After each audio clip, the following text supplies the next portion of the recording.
Hello, everyone, and welcome back to Conversations with Tyler. Today I'm speaking with Joe Boyd.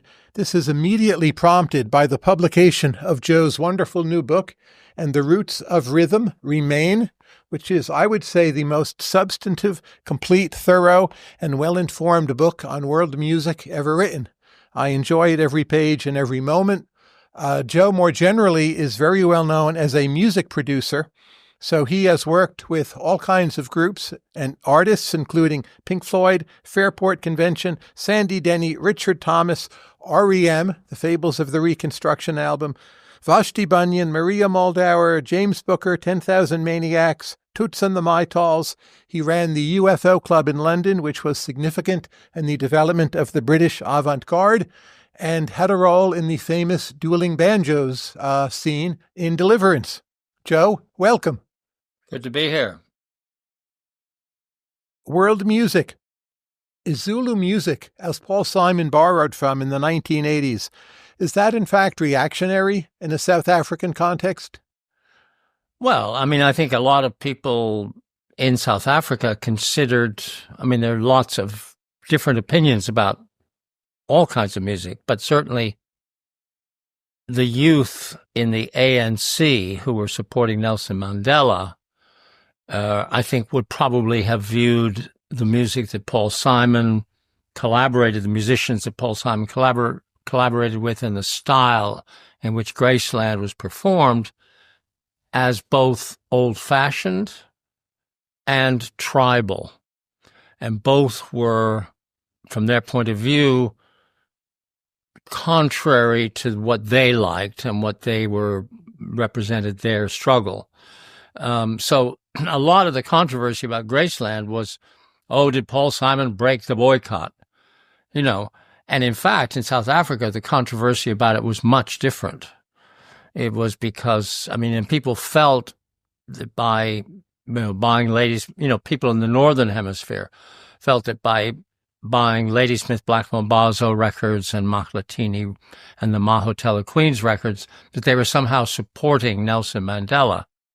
Whereas in South Africa, Nelson Mandela's supporters felt that music represented the Zulus, who were the enemy of the ANC, or at least the official Zulu hierarchy was the enemy of the ANC. And the Zulus have long had more capitalist traditions, or what exactly were the differences then? Well, I don't know about capitalist traditions. They had more cattle. I thought you were saying catalyst traditions. Well, both. Yeah. The difference is that the Zulus, are very, have a history of being very belligerent, being warlike, having an empire, having great kings like Shaka. And they always felt, they defeated the British army at Isandlwana and massacred a whole battalion of British troops. And they responded to the white invasion of their land quite differently than the Xhosa, which is Nelson Mandela's ethnic background, who kind of took to urban life pretty well and participated and liked democracy and liked the politics. And, the struggle was something that they wanted to kind of spread to all the different groups in South Africa. Whereas the Zulus liked being apart. They liked being separate. They liked holding on to their traditions. And the government played on that and would give them weapons and give them special privileges and try and get the Zulus to support apartheid in return for having a privileged role within this imagined future of South Africa, which of course didn't happen. And the Zulus have sort of reluctantly gone along with the Rainbow Nation idea, but, it hasn't been easy. So I know I can still go hear Ladysmith Black Mambazo in concert, but are those Zulu musical traditions still alive and vital today, or are they just ossified? Well, I think like many places, you have the invasion of technology. You have the invasion of the drum machine. You have the invasion of people being able to listen to anything from anywhere in the world. And so traditions all around the world have taken a hit. But, they still exist. And I think Zulu, I've been to South Africa a few times, but not for many, many years. And so I can't claim to be completely up to date on what's going on today in KwaZulu-Natal culturally, but I've seen footage of classes in schools in Durban who sing fantastic Zulu harmonies every morning before they start classes. So I think the traditions seem to be alive, but I wouldn't claim, perfect knowledge of that. Now, some of my friends will argue that what is called world music, it's a bad name, right? But you know what I mean, that maybe it peaked between the 1960s and 1990s, that the initial impetus of commercialization gave a lot of people market access or the ability to buy a guitar. But at some point it becomes over-commercialized and we've exhausted or mined out the sources of creativity in other countries, and that today is less interesting. Do you agree or disagree? Well, I would try and change the question a little bit. I think the time that you're talking about, 1960s through the 90s, was definitely a time when, you could go back to the 1930s, a time when urbanization happened in a lot of previously unurban countries. And when urbanization happens anywhere in the world, from the Mississippi Delta going to Chicago, from, the Cuban cane fields going to Havana, from the countryside coming into Leopoldville, which became Kinshasa, the same thing happens. It's no different. This is not, the so-called developing world, as it was once called, is no different from America or England or anywhere else. The same process happens. And so music became modernized when it became urbanized.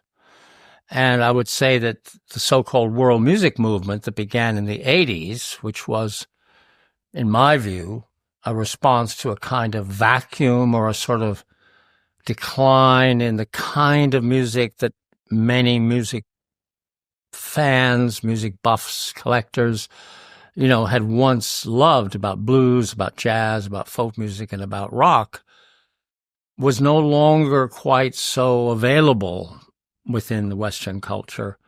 And people began looking and realizing that a lot of those same qualities were available in African music, Latin music, Eastern European music. And people began discovering what great music there was out there. And the term world music, I don't think it's such a bad term.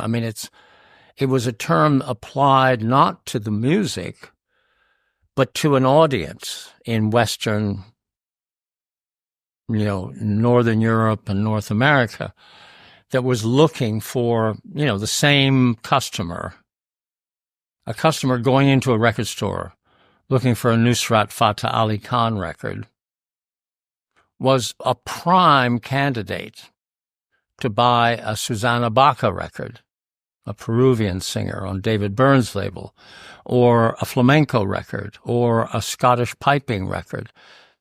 These customers were more interested in what was going on outside the borders of Anglo-American culture than what was inside those borders.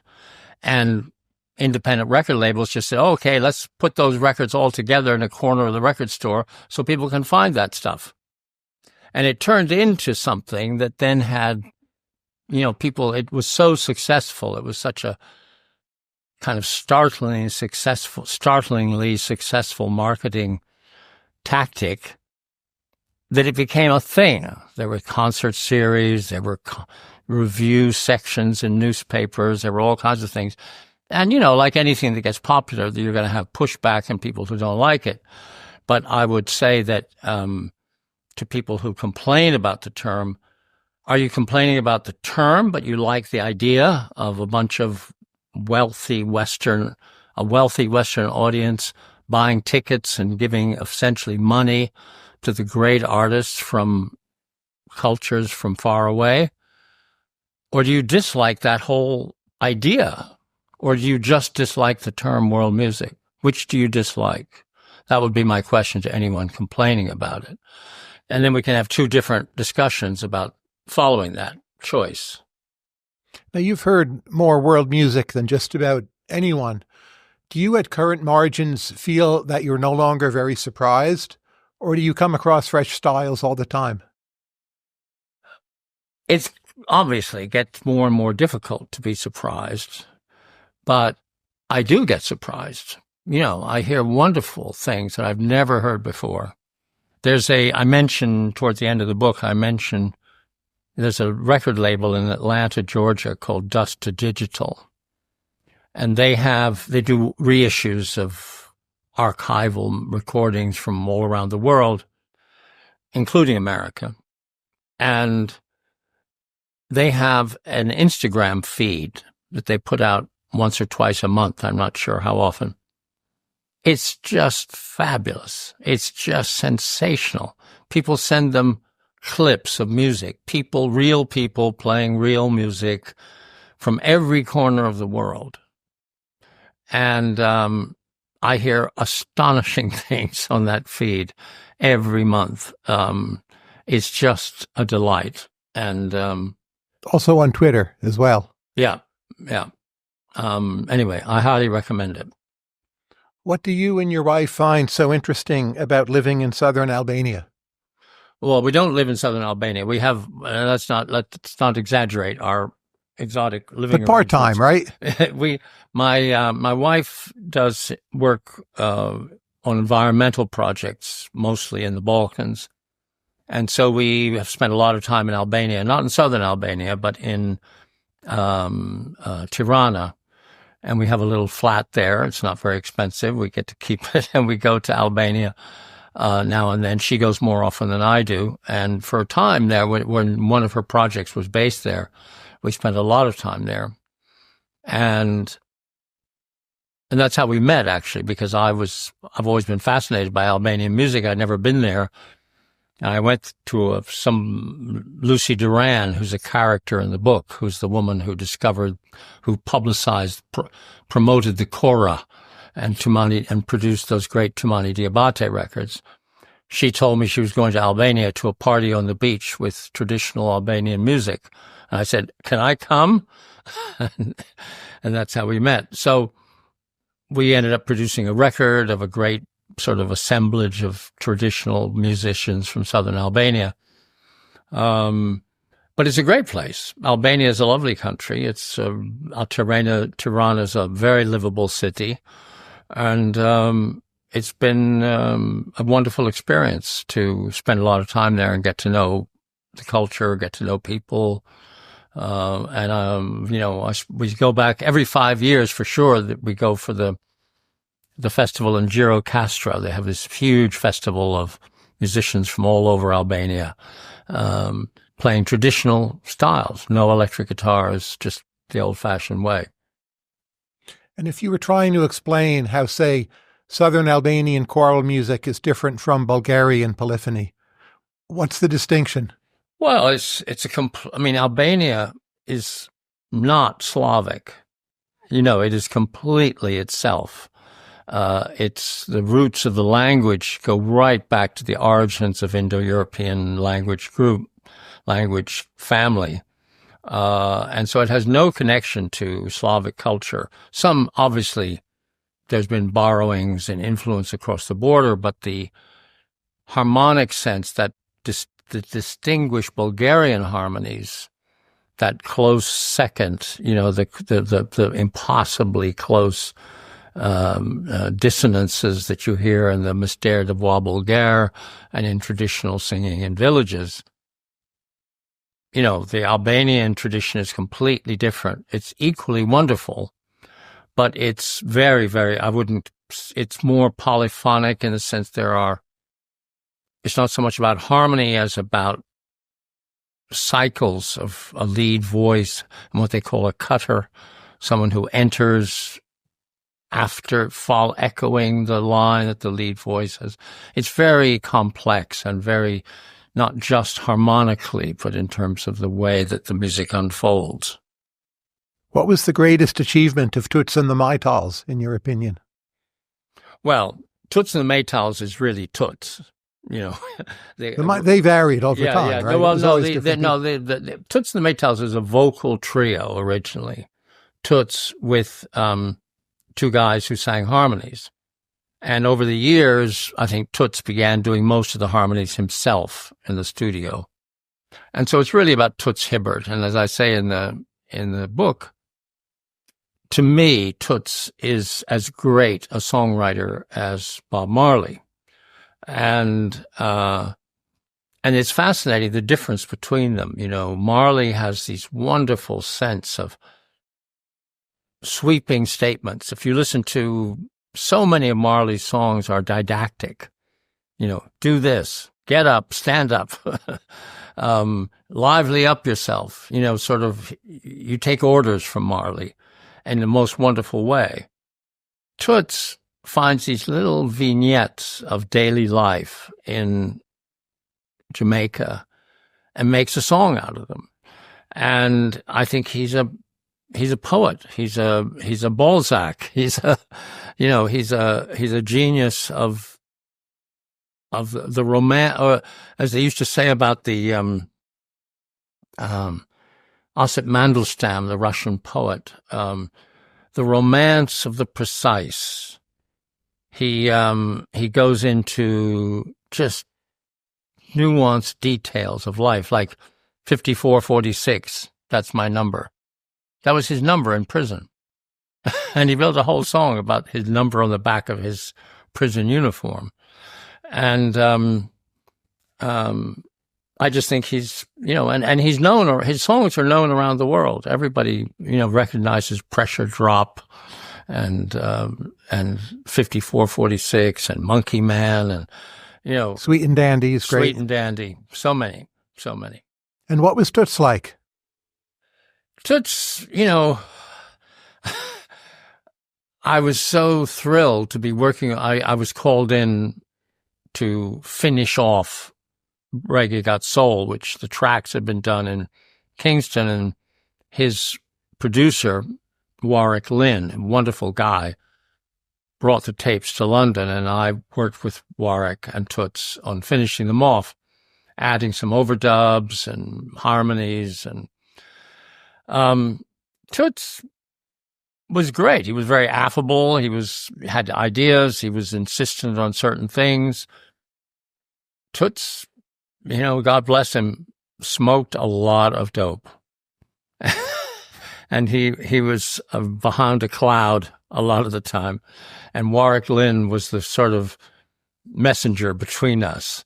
I had a number of conversations with Toots, but if we had to make a decision about who was going to play on this track or how we're going to deal with this question, Warwick would, talk patois with Toots and then talk English to me.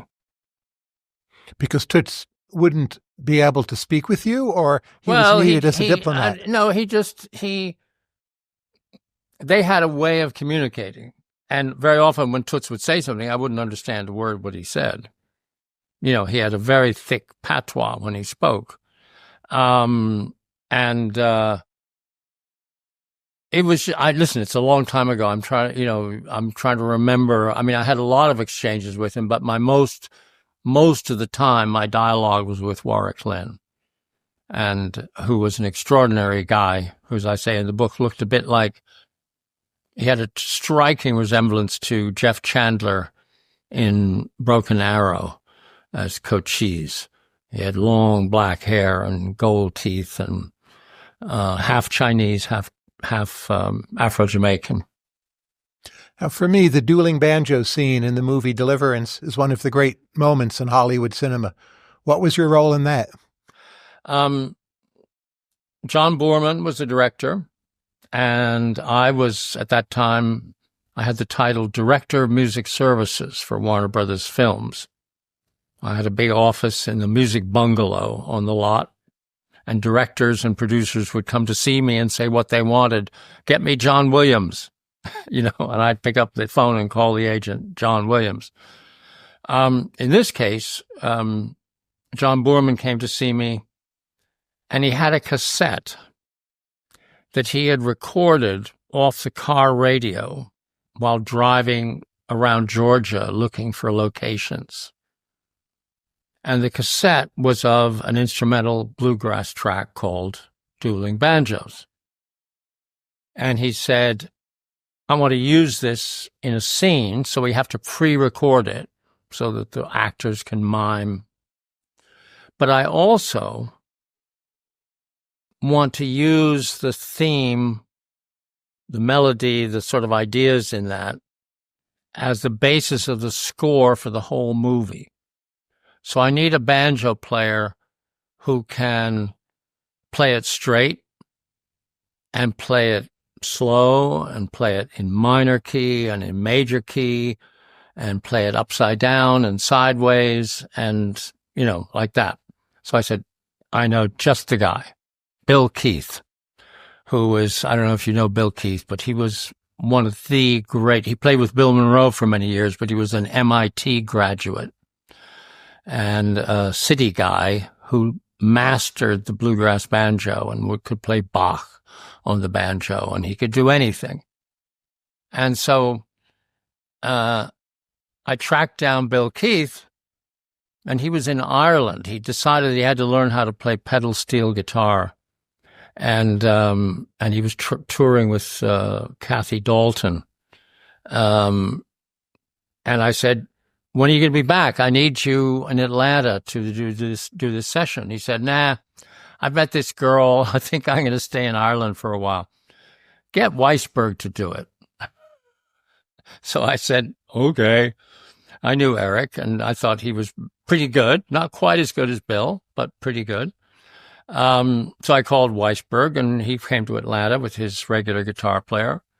And we did as Boorman asked. Boorman came to the session for a bit.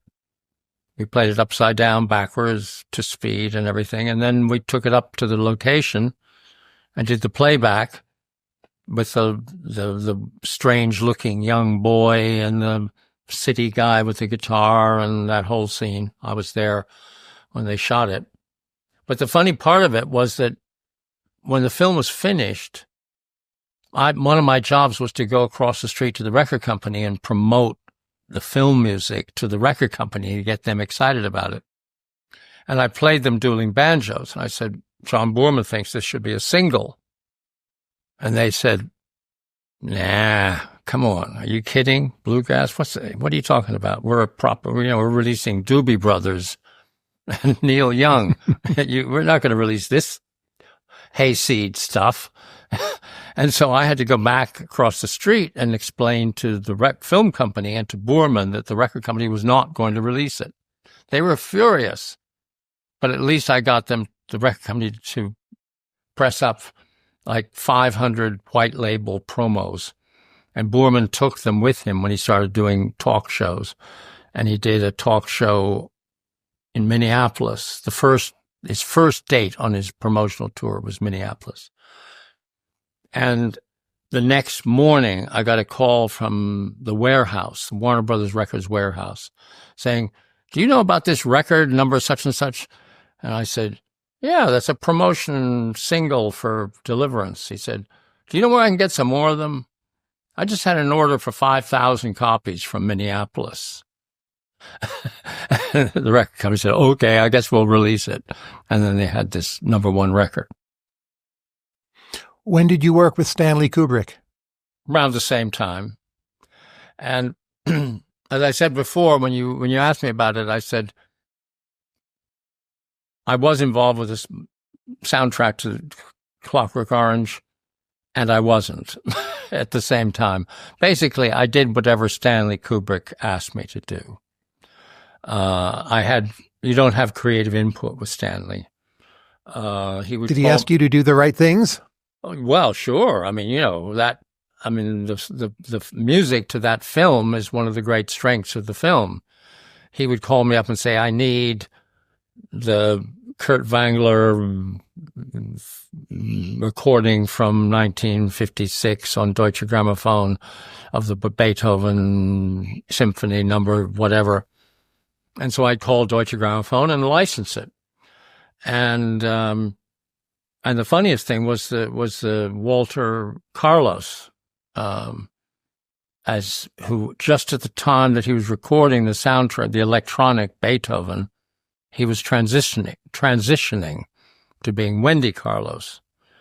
And so still as Walter, I think the credit is Walter.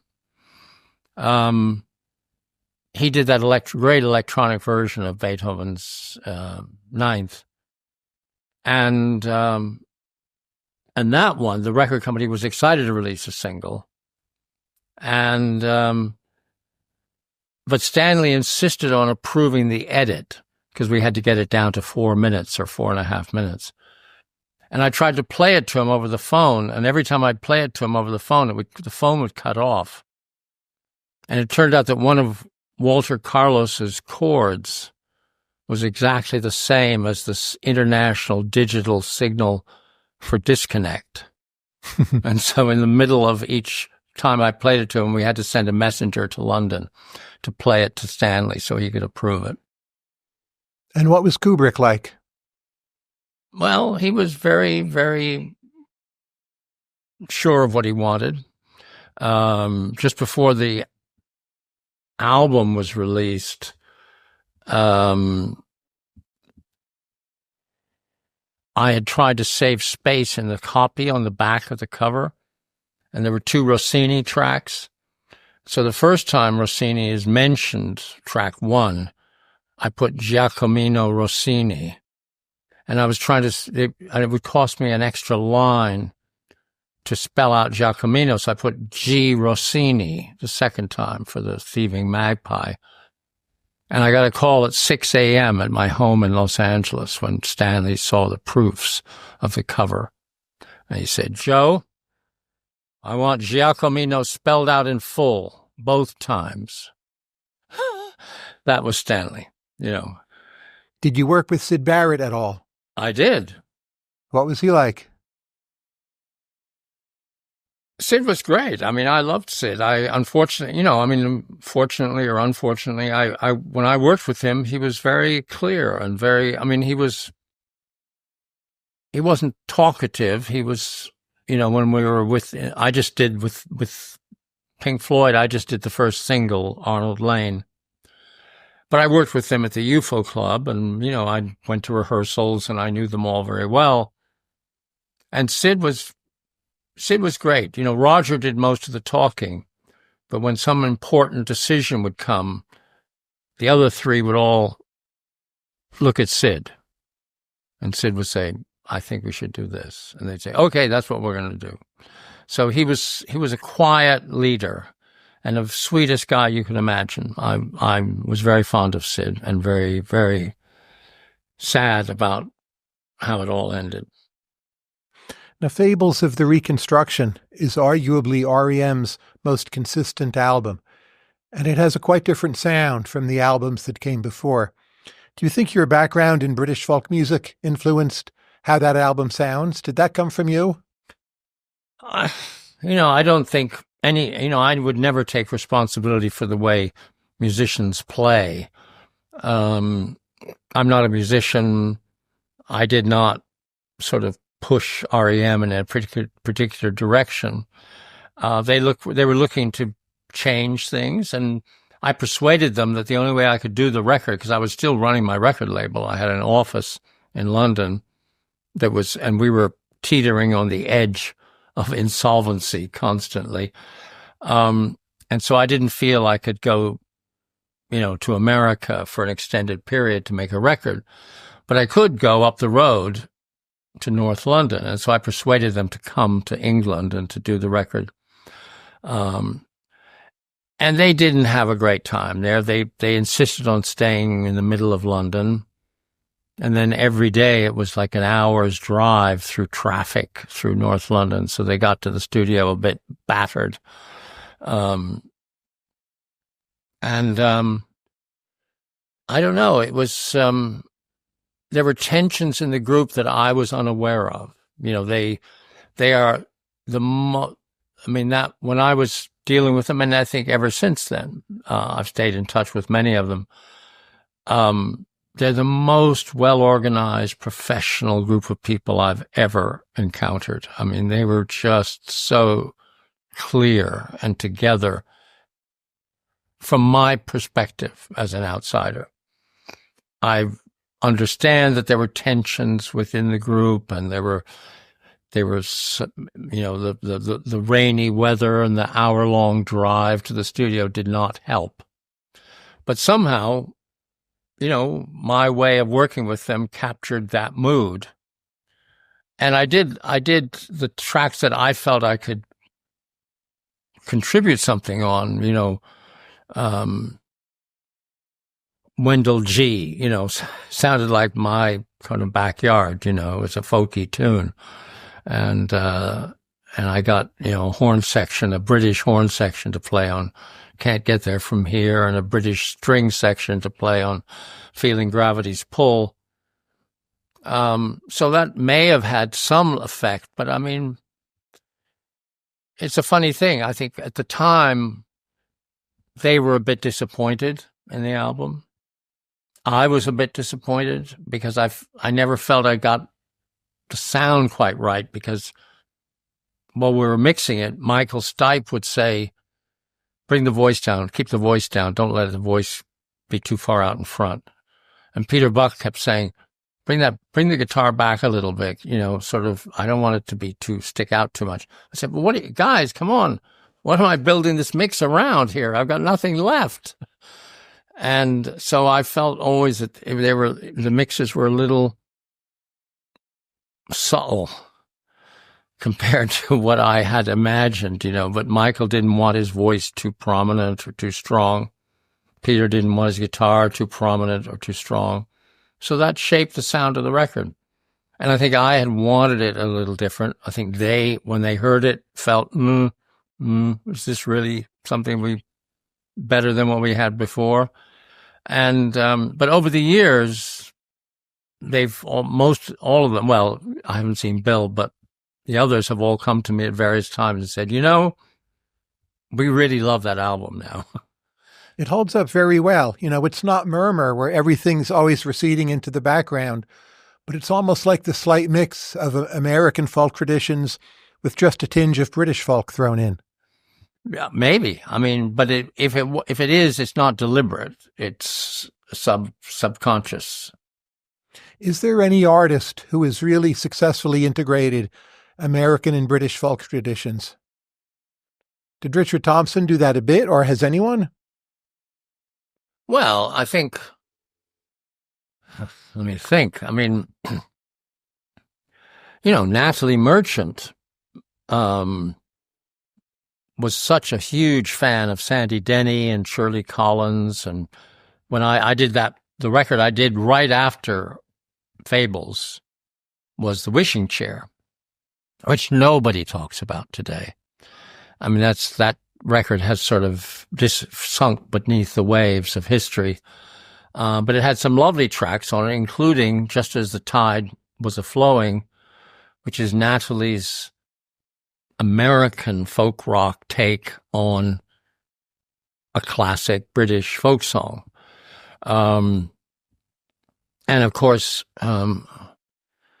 what's her name? Joanna Cassidy what's the name of the girl? Joanna Cassidy, I think. Yeah. Who had a very famous version of, Who Knows Where the Time Goes, which is classic Sandy Denny song. And I think that she made that song, you know, very popular. Sam Amadon, you know, goes back and forth between collaborating with American traditional artists and collaborating with British traditional artists. There's a wonderful guy called Tim Erickson who is he lives in Massachusetts, and he's one of the leaders of the Sacred Harp shape note revival of that singing tradition. And he sings American folk music, but mostly from New England, mostly northeastern American folk music. And he comes to England and tours with Eliza Carthy and explores those connections between ballads, ancient British ballads, and the way that they arrive in North America. There's so many connections back and forth. And of course, in the modern day, Richard Thompson, he and Simon Nicol and the other guys in Fairport grew up listening to American music. They grew up listening to jug band music. They grew up listening to, singer-songwriters. When I first met them, they were singing all kinds of Phil Oakes songs and Eric Anderson songs and Bob Dylan songs. And then, when the tragedy happened and they wanted to change their repertoire, music from Big Pink came out, and that kind of blew their mind. And they thought, we better not do any more American music because these guys just nailed it. You can't do anything better than this. But they took the spirit of music from Big Pink and applied it to British traditional music. And that was the result of that was Legion Leaf. So I think that could qualify as a bridge of some kind between the two traditions. They end up not putting the song Ballad of Easy Rider on Legion Leaf album. You must have been involved with that? So there's a demo cut of them doing the Bird song, Ballad of Easy Rider, and it's later on a Richard Thompson guitar album. Yeah, but it wasn't for Legion Leaf. That was from the I believe, I think I'm correct in saying that track has Ian Matthews on it. And so it's from the unhalf-bricking period of recordings. And I believe it was originally proposed either for What We Did on Our Holidays, I think more like for unhalf-bricking. It never would have been considered for Legion Leaf because that was a high concept record that was going to be completely British. So there was never any question of putting, and I think I was supported the idea of having that. I mean, I thought it's a good song and they do a very nice version of it. And there was talk of it being on half-bricking, I think, but somehow they decided it didn't make the cut. When you finished producing Richard and Linda Thompson, Shoot the Lights Out, did you just know at the end, well, this is one of the best records ever? Yeah. Or did that take you by surprise? It didn't take me by surprise. I mean, we cut the tracks in 2 days and it just jumped out of the speakers at us. It took a few more evenings to get Linda's vocals finished, but it was clearly a fantastic record. And so I pretty much mortgaged everything I had or everything Hannibal Records had to buy plane tickets for them to fly to America to do a tour. Because I knew that this was Hannibal Records' first real potential home run. And then I spent the next 6 months desperately struggling to get press enough records to supply the demand that was out there following that tour.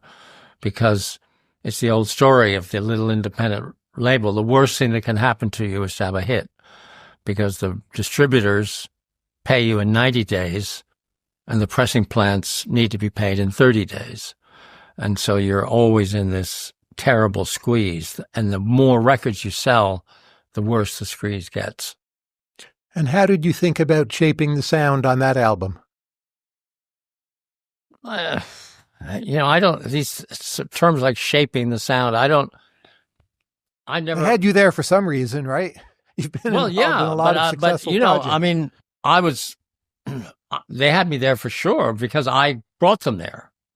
I paid them to come and I paid the studio and I hired the engineer and I sat there and told them when they'd got a great take. And then I sat with the engineer and they weren't anywhere around and I mixed the record. And I just mixed things to sound the way it feels like they should sound to me. It's not a kind of conceptual, intellectual process like I have some idea about a sound that I want to get on this record.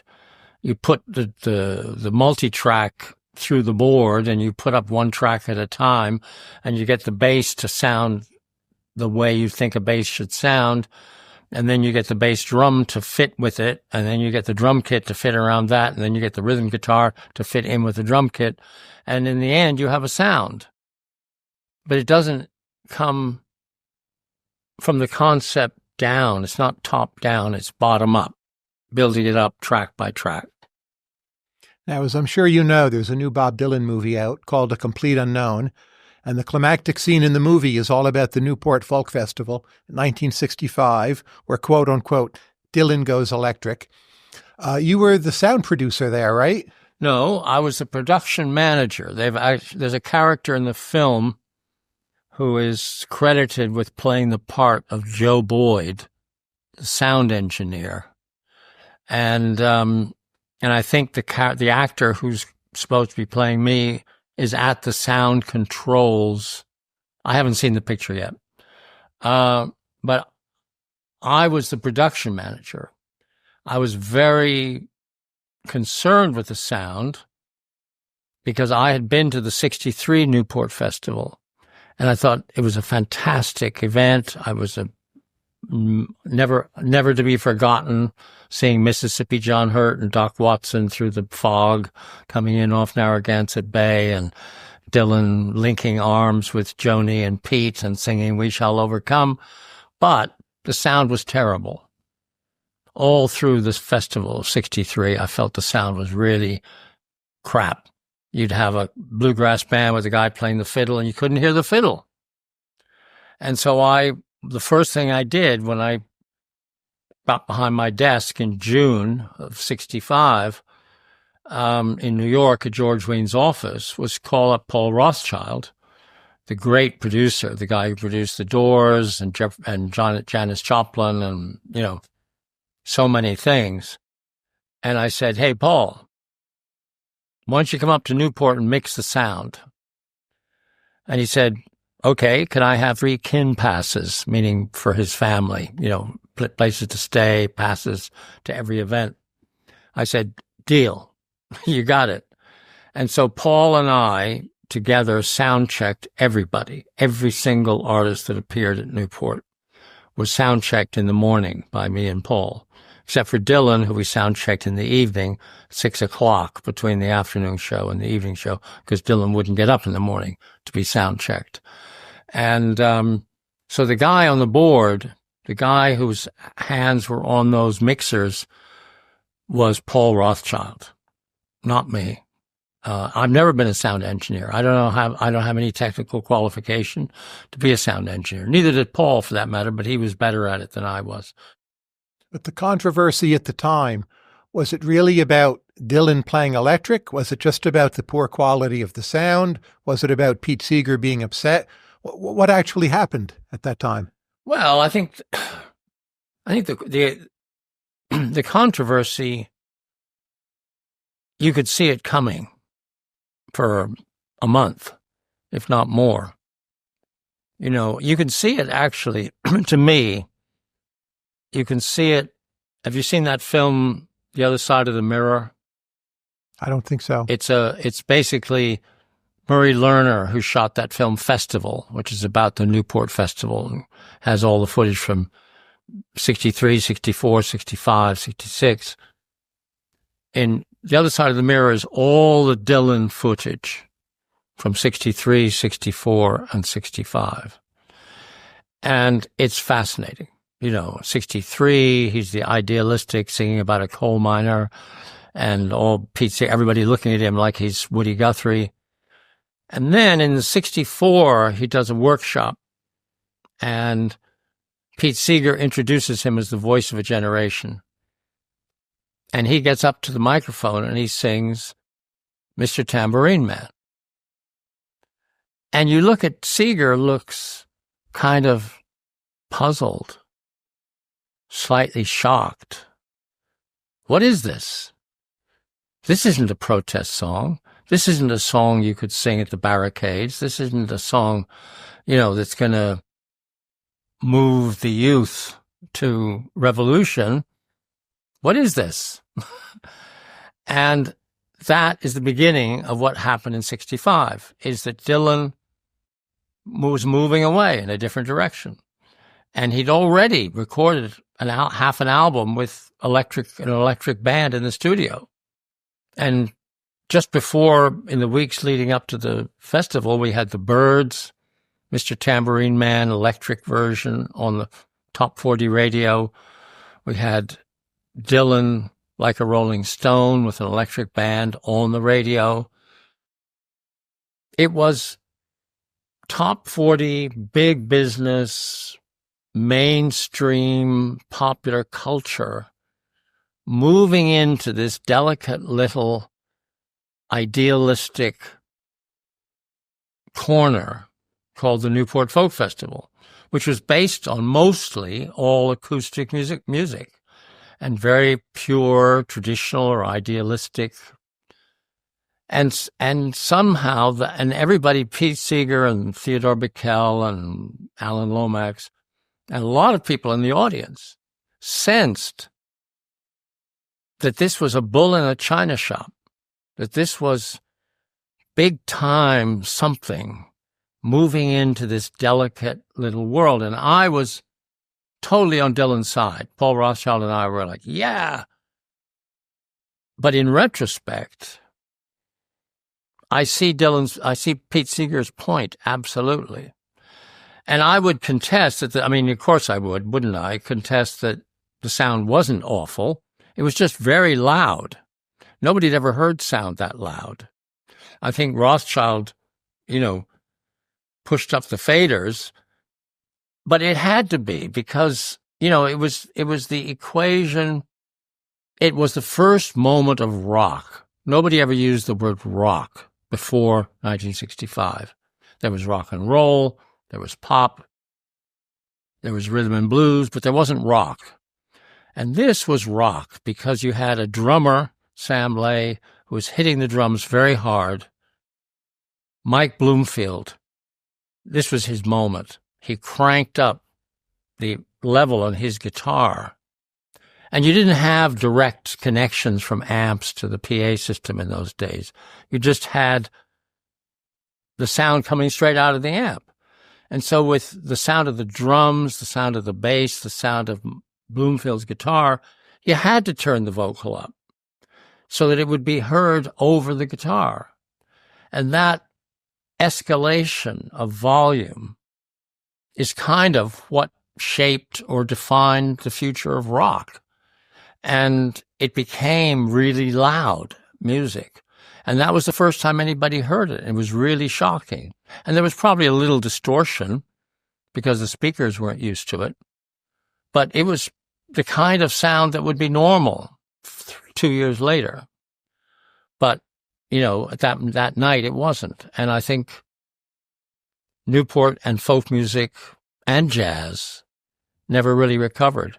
Every young person who used to become a folk or a jazz fan became a rock fan. I've noticed that younger people today, maybe say below 40, they just don't seem to get Bob Dylan. Do you have a similar impression? Well, it's not surprising in a way because he's become such a quirky performer. But they listen to the older records, say 63 through Blood on the Tracks, and they're like, eh. Well, and to me, it's a revelation, right? Well, I've just heard the contrary. Somebody wrote, I can't remember if somebody wrote or I heard this on a podcast or something, that the response to the film has been that young people are going, oh, now we get it. So, and they're going back and listening to the early records. So I don't know. I can't say I go out there taking polls of young people. What do you think of Bob Dylan? So I don't really know what young people think of Bob Dylan, but, music, the nature of music, one of the most important things that music does is it gives young generations a chance to give the finger to their parents' generation and to reject things and to have their own thing. That's part of the regenerative process of music. What do you think was the Beatles' most successful integration with Indian music? Oh, that's a tricky question. In some ways, the most popular tune is Norwegian Wood. But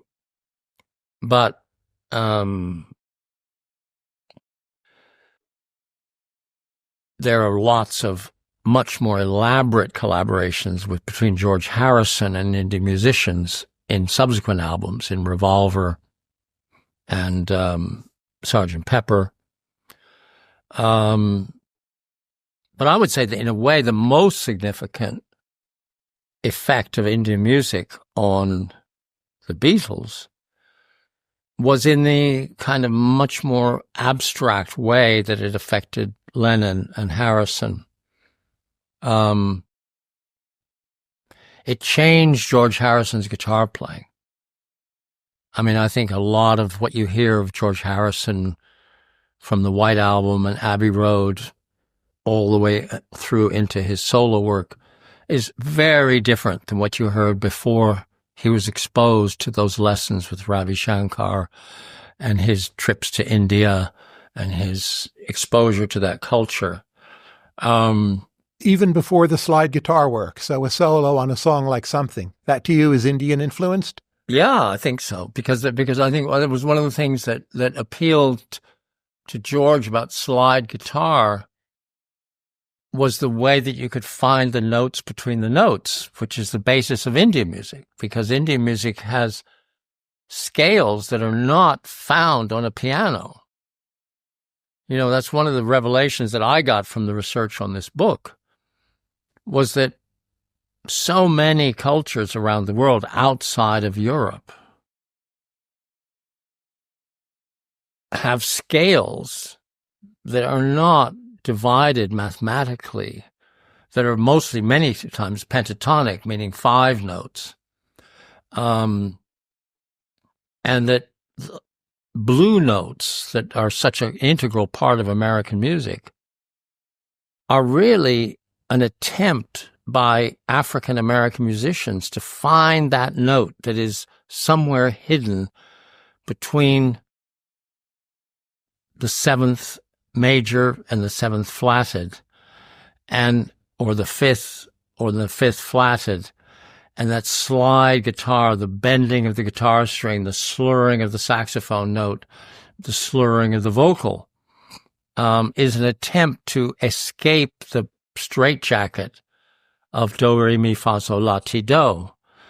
And that was the thing that John Coltrane found fascinating about Indian music and Indian culture, and what George Harrison found fascinating.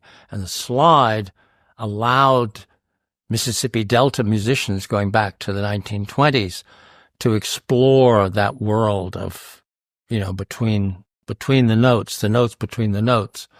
And I think George Harrison, his exposure to Indian music led him to seize upon the slide as a way to express. Once he realized that he was never going to be a virtuoso on the sitar, he refocused himself on the guitar and became kind of a master. And the solo on Taxman is by Paul McCartney, not George. So I know. In a funny way, it's Paul doing it first. I corrected that in the second edition. In the book? Yeah. Oh, great. How is a Bombay classical music concert different in the 1930s? Well, my understanding, I obviously wasn't there, but my understanding is that Ravi Shankar's vision of how to present Indian music to a Western audience, he knew that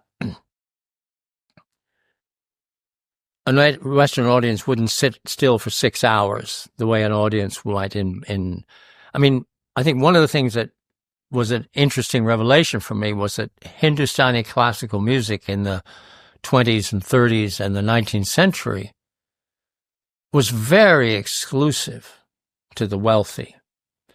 And they were mostly concerts in grand palaces and homes. And when they started coming into concert halls, they were very often, as they had been in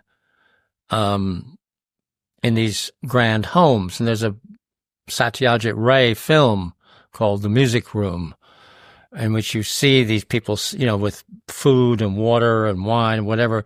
It will last them for hours because they have to sit around, and they would play slow ragas for a long time, or morning ragas in the morning, and then you'd hear an afternoon raga. And Ravi compressed everything so that within one sort of 40-minute passage, you heard slow and then medium and then fast, and you had a tabla solo. And that's what Western audiences grew to expect from an Indian music concert, and Indian musicians delivered it. And eventually that format became popular back in India. But when it first came to the West, it was very different than the way it was in India. The musical guitar sound from Kinshasa, why is it so hard to replicate? It sounds so simple. Hardly anyone can do it. What's the trick? Listen, I wish I knew.